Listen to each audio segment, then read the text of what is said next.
Geng-geng Honda tak ada hal lah kot, geng-geng H ni kebiasaannya orang have je yang pakai model Honda ni.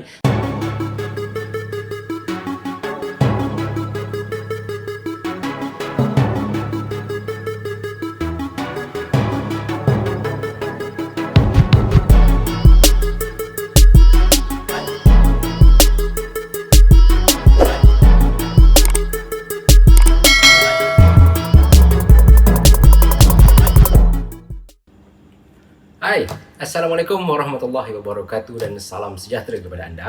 So, bertemu lagi kita di dalam segmen perkongsian tips dan juga info berkaitan dengan sistem radiator kereta ini. So, pada sesi kali ini sebenarnya RBM ingin berkongsi dengan anda atau membawakan satu lagi topik iaitu berkenaan dengan coolant. Kali ini RBM mungkin akan membuat satu sedikit quick test dan juga quick review berkenaan dengan coolant ini iaitu coolant Honda. Okay, so anda mungkin dah pernah lihat sebelum ni coolant ni dekat pasaran.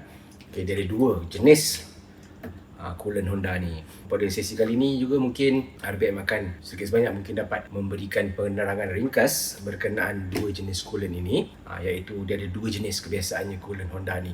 Kalau yang pertama adalah kebiasaannya dia ada Type 1. Okay, ini adalah coolant Honda Type 1 dan pula ini coolant Honda jenis Type 2. Okay, ini boleh dikatakan antara packaging barulah. Kalau kita lihat dekat sini, sebelum ni mungkin packaging dia yang lama tu dia agak berbeza sedikit. Sebab lain sedikit stiker dia kita lihat. Mungkin untuk mungkin label pada botol ni nampak lebih simple pada coolant Honda ini. Dia ada dua jenis coolant Honda ni.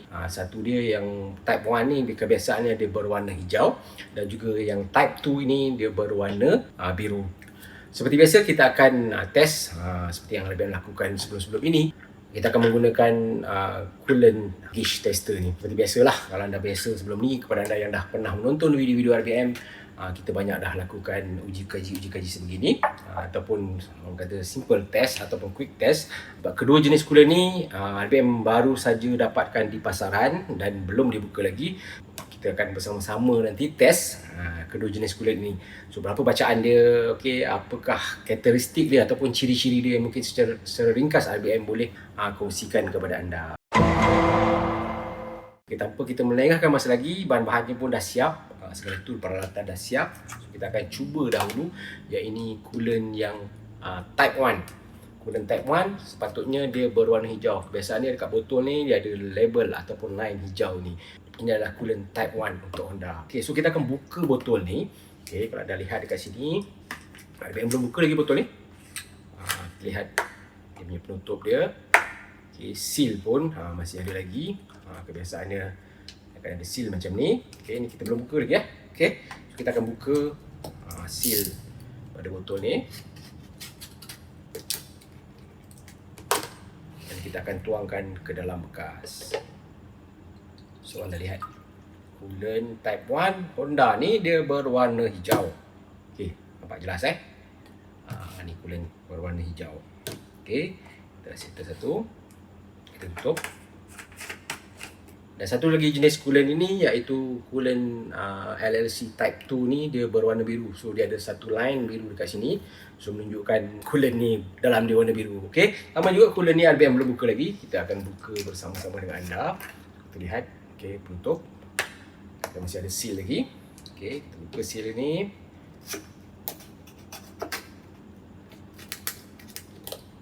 Okay. Dan kita akan tuangkan juga ke dalam bekas ni. So, nampak? Okay, coolant LLC Type 2 berwarna biru. Okay. Okay, settle. Kita letak. So, next seterusnya kita akan lakukan uji kaji seperti biasa, uji kaji ringkas yang RBM dah lakukan pada banyak jenis coolant yang berada di pasaran.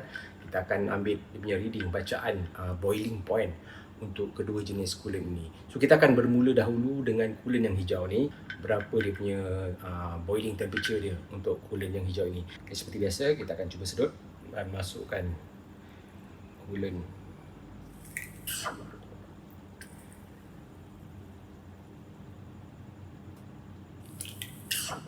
Kita perlu penuhkan dahulu gauge ni baru dapat bacaan tepat. Sebab kadang-kadang sekali sak kita tak cukup dia nak tu. Okey, so dekat sini kita dah dapat, dah masukkan dalam gauge ni. So kita akan lihat Okay, so dekat sini kalau kita lihat reading untuk coolant hijau type 1 ni, reading dia 126 degree Celsius ataupun darjah Celsius, dia punya boiling point dia.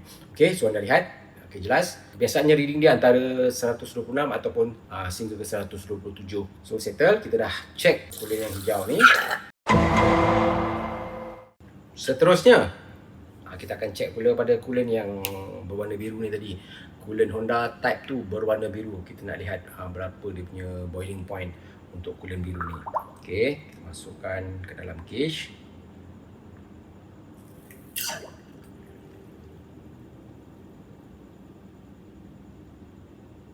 Okey. So anda boleh lihat dekat sini coolant biru ni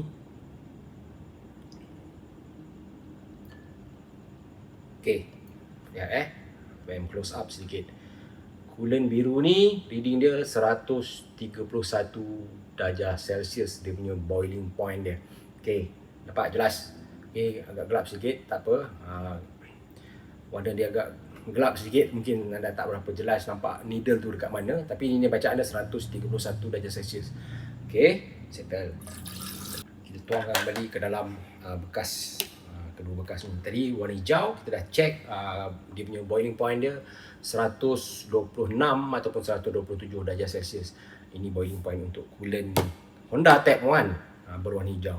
Dan untuk coolant Honda Type 2 berwarna biru ni reading dia 131 darjah Celsius, dia punya boiling point dia. Dekat sini sebenarnya kalau kita lihat pada botol ni, untuk coolant hijau ni adalah dipanggil long life coolant premix. Sama juga kalau kita lihat untuk coolant Honda Type 2 ni dia tulis kat sini all season anti-freeze coolant Type 2. Apa perbezaan di antara dua-dua jenis coolant ini yang mungkin secara ringkasnya RBM boleh kongsikan kepada anda. Sebenarnya kedua-dua jenis coolant Honda ini adalah coolant premixture.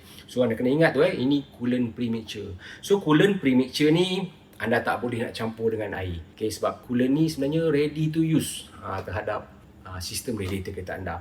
Anda hanya perlu tuangkan saja, anda tak boleh nak campur dengan air. Sebab kita lihat tadi bacaan dia, reading dia rendah boleh dikatakan 127 darjah Celsius dia punya boiling point dia untuk coolant Type 1 berwarna hijau ni.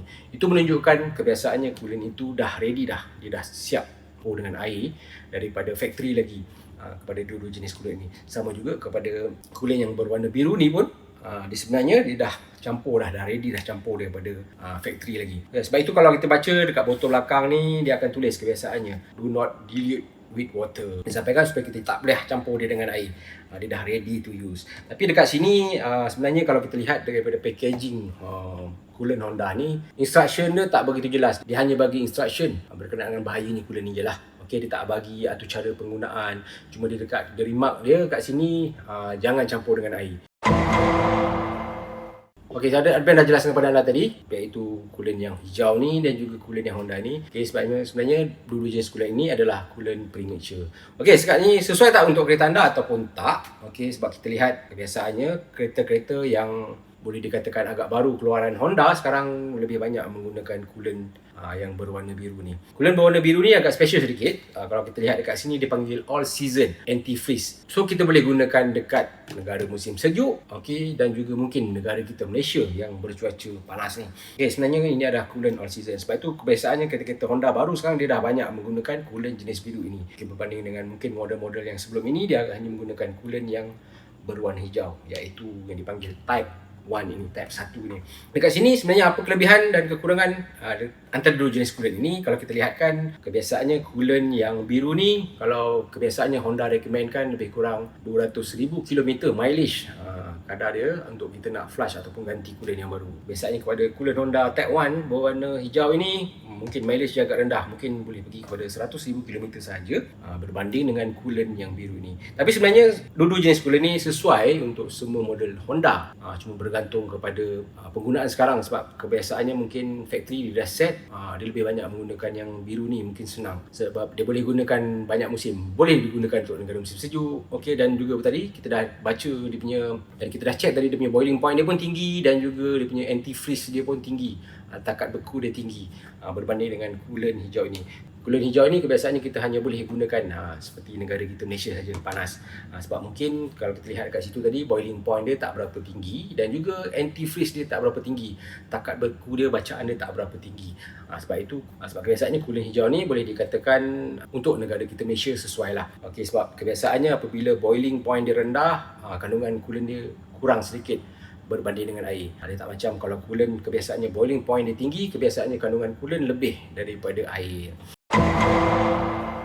Sebenarnya kalau anda lihat dekat pasaran, coolant Honda, seperti yang pernah kongsikan kepada anda, dua jenis coolant ni yang kebiasaannya yang berada di pasaran. Dan juga coolant-coolant ini yang kebiasaannya berada di service center. Okey, mungkin ada setengah-setengah dealer dia bawa dijual kat market luar, itu sebab kita boleh jumpa coolant Honda ni di pasaran luar. Okay, kebiasaannya coolant ni spesifik dia akan hantar kepada service center di seluruh outlet kita di Malaysia. Tapi itulah hakikat dia sebenarnya. Coolant Honda ni dia tak ada coolant yang raw. Semua dia kedua-dua jenis coolant ni coolant premixture, coolant yang dah telah siap dicampur dengan air. Jadi kalau pada anda yang pemilik Honda, so anda kena beli coolant ni. Contoh dia berapa kapasiti kereta anda memerlukan coolant ni, anda kena beli banyak sedikit dia punya kuantiti dia.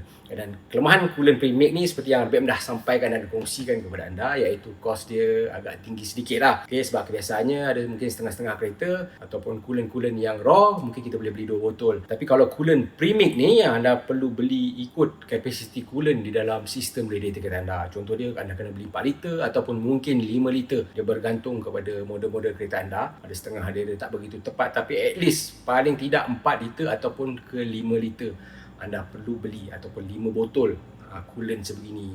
Dan kos dia dah tentulah akan menjadi lebih tinggi lah berbanding dengan anda beli raw coolant. Okay, tapi tak ada masalah lah kot. Geng-geng Honda tak ada hal lah kot. Geng-geng H ni kebiasaannya orang have je yang pakai model Honda ni. So tak adalah masalah sangat kalau nak beli coolant ni banyak pun. Okay, dan juga seperti yang Albert sampaikan kepada anda tadi, mileage dia mungkin agak lebih tinggi untuk kereta-kereta Honda anda. So mungkin itu sedikit perkongsian ringkas RBM berkenaan dengan coolant Honda ini. So anda dah jelas lah kalau anda jumpa dekat pasaran dua jenis coolant ni, iaitu coolant type 1 ni yang berwarna hijau dan juga coolant type 2 yang berwarna biru ni yang dipanggil all season anti-freeze ni. Kedua-dua jenis coolant ini adalah coolant premixture. Sekali lagi RBM ingatkan kepada anda, adalah coolant premixture. Coolant ni anda tak boleh nak campur dengan air, sebab apabila anda campurkan dengan air, nanti kandungan coolant akan menjadi cair di dalam sistem radiator kereta anda. Itu akan boleh menyebabkan banyak lagi berlaku kerosakan lain.